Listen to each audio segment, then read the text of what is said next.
sens propre. Et c'est comme ça que je remonte le plus souvent, si tu veux, c'est vraiment ça, le poème jusqu'à sa source, et parfois je trouve, parfois non, le titre. Donc voilà, c'est le chemin tout à fait inverse. Et dans ce sens, c'est un recueil, un deuxième,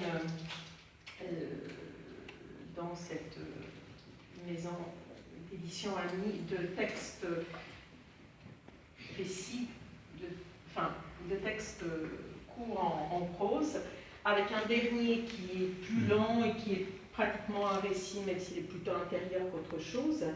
Et le titre du recueil d'effacement vient justement du dernier texte, et le dernier texte a son titre qui vient de la dernière image. Et je ne vais pas en lire d'extrait, je vais lire quelques textes très courts qui font la première partie du livre. Et l'effacement, pourquoi l'effacement? Parce que de toute façon, le thème de l'effacement, c'est l'un de mes thèmes obsédants. Comme la plupart d'entre nous, je suis travaillée, tourmentée, obsédée par le passage évidemment du temps et surtout le départ incessant des choses et des êtres. Et pour précisément j'écris l'effacement pour qu'il ne le soit pas. Pour que justement il ne se produise pas. Je l'écris pour qu'il ne devienne pas vraiment la réalité. Voilà, c'est comme ça que je pourrais le dire le plus brièvement possible. Alors voilà, donc dans l'ordre du texte, quelques textes courts. À l'aube du sourire. Depuis longtemps déjà, je vis dans la nuit de tes mots. C'est étrange qu'elle soit tombée si vite après l'éclat de notre rencontre, après la lumière aveuglante des premières paroles échangées.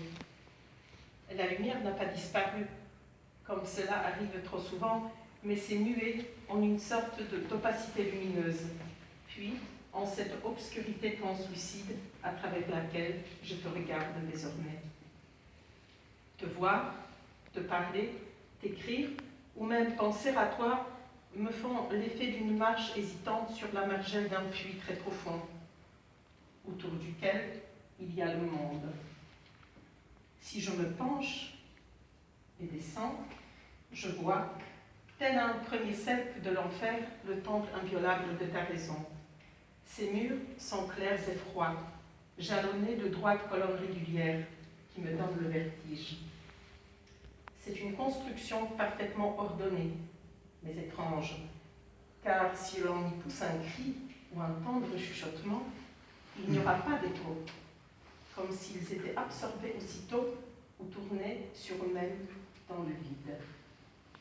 Si je descends plus profondément, s'étendent devant moi des dunes et des vagues rocheuses, brochées de veines bleues, comme des corps lisses ou noueux, offerts à une interminable attente. Et si je descends encore, apparaît une forêt dense. Ces arbres sont parfois puissants, parfois frêles, si vivants qu'ils semblent remuer sur place, se déhancher doucement. Une foule de murmures, de pensées que j'entends mais n'arrive jamais à saisir. Je sais seulement qu'ils me disent d'avancer et de ne pas regarder en arrière. Mais si je vais plus loin, si j'avance vers le trou noir tout au fond,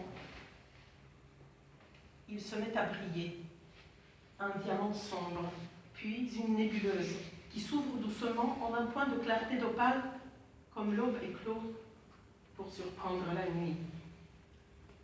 C'est là que commence ton sourire.